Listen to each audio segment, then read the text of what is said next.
Bismillahirrahmanirrahim. Assalamualaikum warahmatullahi wabarakatuh. Yang saya hormati Bapak Firdaus dan teman-teman semua. Pada kesempatan kali ini kami dari kelompok 3 akan mempresentasikan materi mengenai menemukan research gap dalam penelitian ilmiah. Sebelumnya, perkenalkan, saya Syabina Nur Azizah selaku moderator pada presentasi kali ini. Saya Muhammad Nizarul Khair. Saya Farhaina Febriani.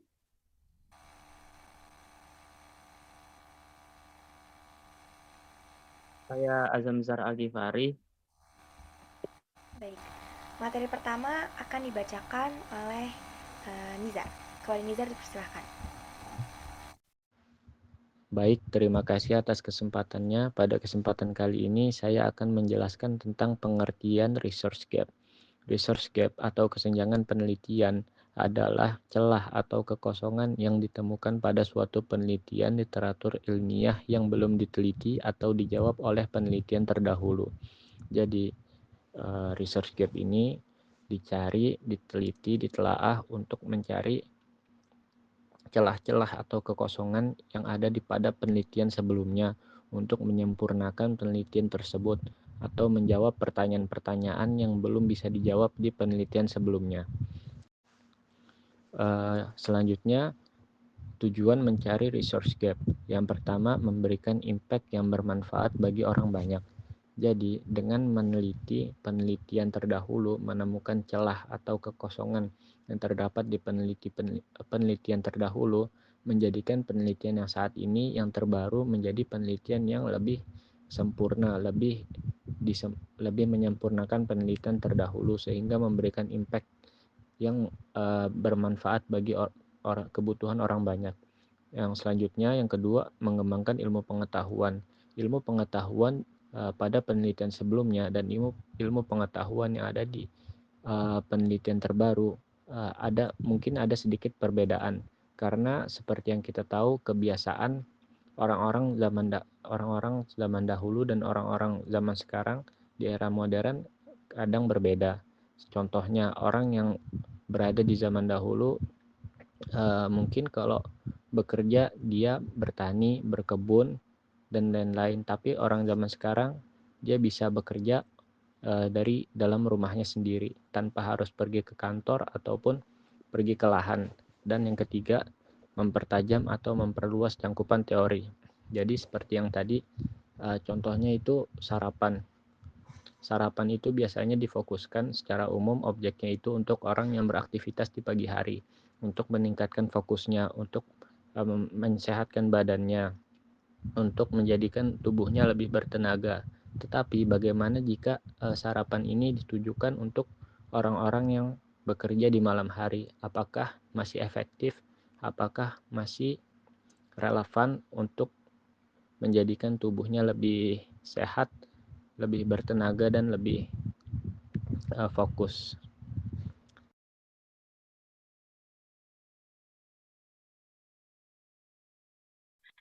Oke, selanjutnya kita masuk ke submateri tentang jenis-jenis gap, di mana pada kesempatan kali ini kita akan membahas 3 jenis gap. Nah, untuk yang pertama yaitu ada theoretical gap atau gap teori. Pengertiannya yaitu gap teori ini lebih merujuk kepada kekosongan dalam teori atau kerangka kerja yang ada untuk menjelaskan atau menginterpretasikan suatu fenomena atau konsep. Jadi, gap teori ini adalah kelemahan yang ditemukan dari penelitian-penelitian terdahulu, yang dimana kelemahannya ini teridentifikasi melalui teorinya gitu. Jadi teorinya ini belum bisa menjawab rumusan masalah dalam penelitian tersebut gitu. Nah, untuk lebih jelasnya lagi, kita masuk ke contoh mengidentifikasi gap teori dalam bidang PAI. Misalnya, setelah teman-teman baca penelitian terdahulu, khususnya penelitian tentang pembelajaran pendidikan agama Islam, di mana di penelitian tersebut, misalnya membahas tentang teori pembelajaran modern yang dimana sudah digunakan di tingkat tertentu gitu. Tetapi ternyata ada beberapa penelitian yang membahas konsep yang sama atau tema yang sama, tetapi belum banyak juga nih penelitian yang membahas atau mengkaitkan dengan nilai-nilai Islam seperti akhlak dan adab gitu. Nah, berarti dari situ kita dapat identifikasi bahwasannya ada gap teori di situ karena uh, banyak penelitian yang membahas tentang pembelajaran modern, tetapi belum ada penelitian yang membahas tentang pembelajaran modern yang dikaitkan dengan nilai-nilai Islam seperti akhlak dan adab gitu. Nah, di situ bisa menjadi peluang teman-teman untuk memanfaatkan gap teori tersebut untuk membuat suatu penelitian baru lagi dengan cara dikaitkan dengan konsep Islam seperti itu. Nah, lalu ketika teman-teman sudah baca penelitian terdahulu dan menemukan gap teori seperti yang sudah dikatakan tadi, cara mengatasinya gimana? Yang pertama yaitu dengan menggabungkan beberapa teori, di mana ketika teman-teman sudah baca penelitian terdahulu, ternyata membawa teori pembelajaran modern, dan ternyata teori tersebut belum mampu untuk menjelaskan rumusan masalah yang ada, nah teman-teman bisa gabungkan teori baru, bisa menggabungkan teori baru dan teori lama gitu, untuk lebih menghasilkan hasil yang lebih akurat lagi. Dan cara yang kedua yaitu teman-teman bisa sesuaikan dengan teori atau konsep Islam seperti itu.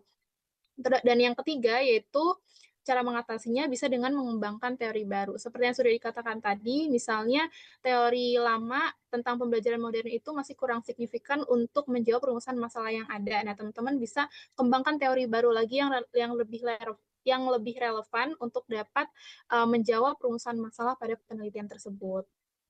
Boleh di next?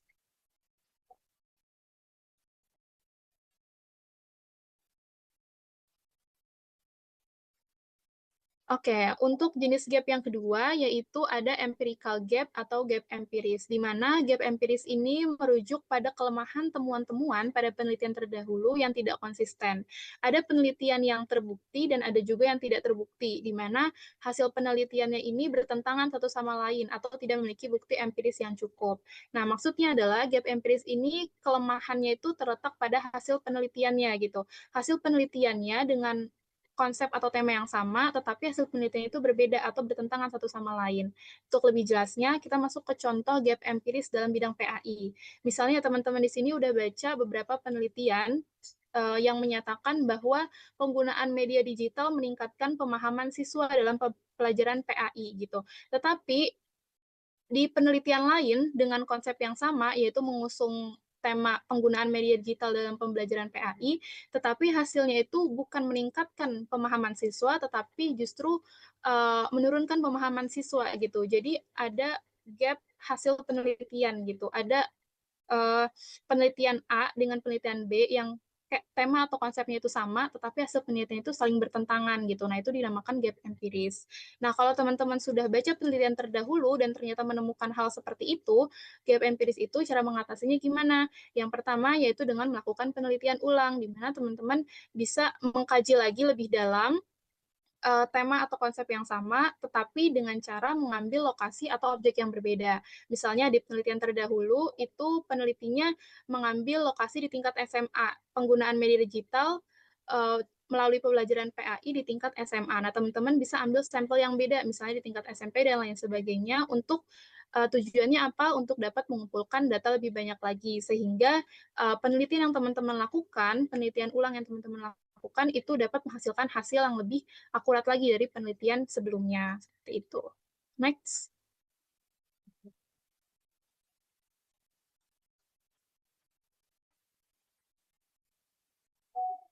Oke, untuk jenis gap yang ketiga yaitu methodological gap atau gap metodologis, di mana gap metodologis ini keterbatasan dalam metodologi yang digunakan, baik kualitatif maupun kuantitatif pada penelitian-penelitian sebelumnya. Gap metodologis ini biasanya muncul ketika penelitian sebelumnya ini menggunakan metode yang terbatas atau kurang tepat untuk menjawab pertanyaan penelitian, di mana maksudnya adalah gap metodologis ini kekurangannya itu terletak pada metode penelitiannya, di mana metode penelitiannya ini kurang sesuai dengan rumusan masalah yang ada gitu. Jadi metode penelitian ini kurang bisa menjawab rumusan masalah dalam penelitian tersebut gitu. Nah, itu dinamakan gap metodologis. Contohnya yaitu dalam bidang PAI, misalnya teman-teman di sini membaca tentang penelitian yang berkaitan dengan pembelajaran PAI, tetapi penelitian tersebut hanya menggunakan pendekatan kualitatif gitu. Setelah teman-teman tinjau lebih dalam lagi, setelah teman-teman research, ternyata penelitian tentang pembelajaran PAI itu belum ada yang melakukan penelitian dengan pendekatan kuantitatif gitu. Jadi hanya banyak yang meneliti dengan pendekatan kualitatif saja, tetapi pendekatan kuantitatifnya belum banyak dilakukan gitu. Nah, teman-teman, itu dinamakan gap metodologis. Itu bisa dimanfaatkan untuk melakukan penelitian baru lagi dengan cara mengambil tema atau konsep yang sama, tetapi metode penelitian yang berbeda seperti itu. Nah, jika teman-teman udah menemukan gap metodologi, cara mengatasinya gimana? Yang pertama yaitu dengan menggunakan metode yang lebih baik dalam menjawab masalah penelitian.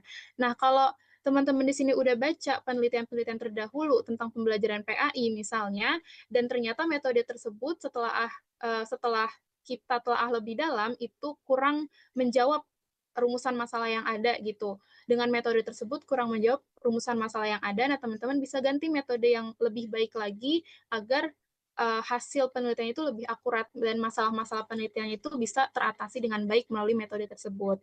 Dan cara yang kedua yaitu dengan menggabungkan metode kualitatif maupun kuantitatif. Jadi kalau misalnya teman-teman di sini ternyata sudah menemukan penelitian dengan tema atau konsep yang sama, tetapi udah ada nih yang meneliti dengan pendekatan kualitatif, begitu juga dengan pendekatan kuantitatif. Nah, tapi belum banyak yang meneliti tentang konsep yang sama tetapi metodenya itu digabungkan. Nah, itu bisa teman-teman manfaatkan untuk melakukan penelitian baru dengan konsep yang sama tetapi metodenya digabung, yaitu kualitatif maupun kuantitatif. Dan cara yang mengatasi yang ketiga yaitu dengan menambah teknik pengumpulan data. Misalnya setelah teman-teman baca di penelitian terdahulu itu menggunakan metode kuantitatif yang dimana teknik pengumpulan datanya itu melalui survei atau kuesioner. Tetapi belum banyak nih yang menelaah atau menggunakan metode kualitatif gitu. Nah, teman-teman bisa manfaatkan menggunakan metode itu, tapi dengan cara teknik pengumpulan datanya itu melalui observasi atau wawancara langsung. Jadi hasilnya itu lebih akurat lagi daripada penelitian sebelumnya. Seperti itu. Jadi kesimpulannya adalah kalau misalnya gap teori itu adalah kelemahan yang ditemukan oleh penelitian terdahulu teridentifikasi melalui teorinya gitu. Kalau misalnya gap empiris itu kelemahan di penelitian terdahulu yang teridentifikasi dari hasil penelitiannya. Jadi hasil penelitiannya itu tidak konsisten. Ada yang bilang iya, ada juga yang bilang tidak gitu. Dan kalau misalnya gap metodologis itu kelemahan yang terletak pada metode penelitiannya. Seperti itu.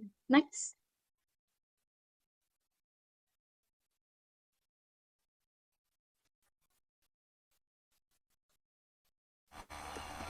Oke, selanjutnya ada teknik membaca artikel jurnal secara kritis.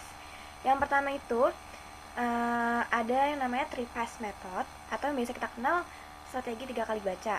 Nah, di three-pass method ini tuh ada 3 tahapan. Yang pertama itu ada skimming. Nah, skimming ini jadi tuh kita bisa mulai membaca dari judul, kemudian membaca bagian abstrak, dan membaca bagian kesimpulan. Tujuannya apa sih? Tujuannya itu untuk menentukan apakah artikel ini relevan dengan kebutuhan kita atau tidak gitu. Kemudian ada tahapan scanning. Nah, di tahapan scanning ini kita bisa mulai dengan membaca pendahuluan dan subjudul. Dan di bagian scanning ini juga kita tuh perlu memperhatikan hal-hal penting seperti grafik, table, dan diagram. Karena nantinya di sini tuh kita bisa menemukan apa sih masalahnya dan apa solusinya. Lalu di tahapan ketiga itu ada deep dive. Nah, di bagian deep dive ini kita bisa membaca bagian metodologi dan hasil secara detail. Kemudian ada teknik kedua yaitu pertanyaan kritis saat membaca.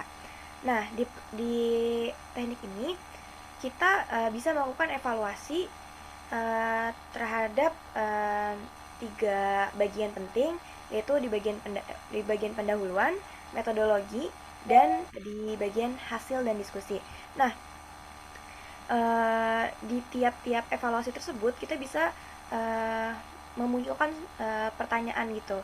Contohnya di bagian evaluasi pendahuluan, kita bisa memunculkan pertanyaan seperti apakah masalah yang diangkat cukup signifikan, atau apakah tinjauan pustaka sudah mencakup penelitian-penelitian terbaru. Lalu kemudian di bagian evaluasi metodologi, kita bisa memunculkan pertanyaan seperti apakah desain penelitian sesuai untuk menjawab pertanyaan penelitian, atau bagaimana data dikumpulkan, apakah ada potensi bias atau ukuran sampel yang terlalu kecil. Nah, lalu di evaluasi hasil dan diskusi, kita bisa memunculkan pertanyaan seperti apakah data yang disajikan benar-benar mendukung kesimpulan yang diambil, atau apakah penulis mendiskusikan batasan atau limitations dari penelitian mereka sendiri. Lalu yang ketiga itu ada teknik mencatat. Nah, biasanya orang-orang untuk menandai suatu hal yang penting dari sebuah jurnal atau artikel, mereka sekedar memberi highlight. Nah, tapi di sini kita bisa menggunakan teknik annotating. Nah, teknik annotating ini bukan sekedar memberikan highlighting di sebuah kata atau kalimat yang penting, tapi kita juga bisa menambahkan yang namanya margin notes. Nah, margin notes ini tuh berisikan pertanyaan atau sanggahan di pinggiran teks. Contoh pertanyaan itu seperti kenapa variabel ini tidak dihitung dan sebagainya. Untuk nantinya bisa kita bahas lebih dalam lagi gitu. Kemudian teknik yang ketiga itu ada identifikasi gaps atau celah penelitian. Nah, salah satu tujuan membaca kritis adalah menemukan apa yang belum dilakukan. Nah, tujuan dari identifikasi gaps ini adalah agar kita bisa menemukan celah-celah atau aspek yang belum tersentuh gitu.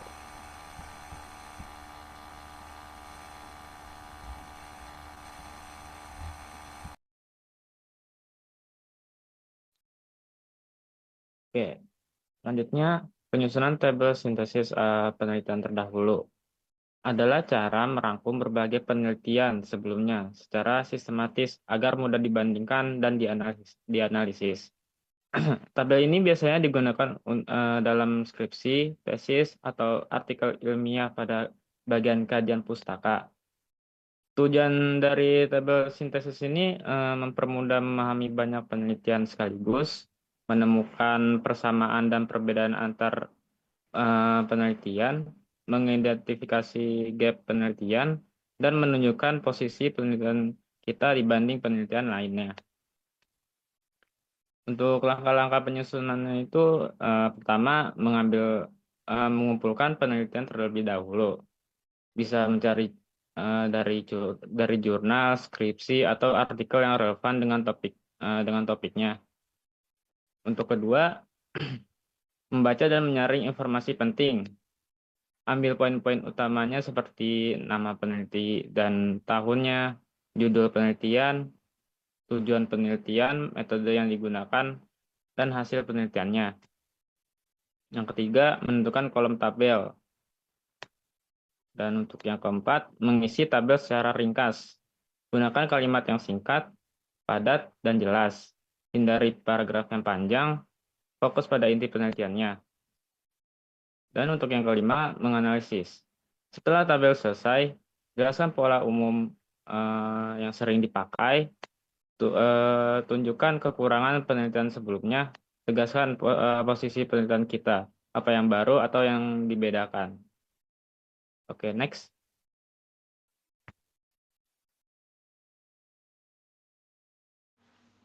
Baik, kesimpulannya, resource gap merupakan celah atau kekosongan dalam penelitian sebelumnya yang menjadi dasar penting dalam merumuskan penelitian baru. Dengan memahami pengertian, tujuan, contoh, serta jenis-jenis resource gap, peneliti dapat mengidentifikasi kontribusi ilmiah yang relevan dan orisinal. Proses ini didukung oleh kemampuan membaca artikel jurnal secara kritis serta menyusun tabel sintesis untuk membandingkan dan menganalisis penelitian terdahulu secara sistematis.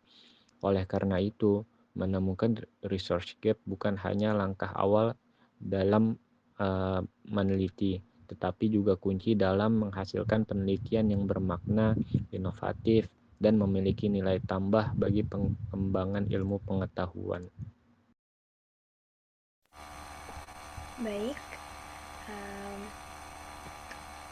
presentasi kelompok 3 berakhir di sini. Saya selaku moderator meminta maaf jika ada kesalahan kata. Kurang lebihnya mohon maaf. Wabillahi taufiq wal hidayah. Wassalamualaikum warahmatullahi wabarakatuh.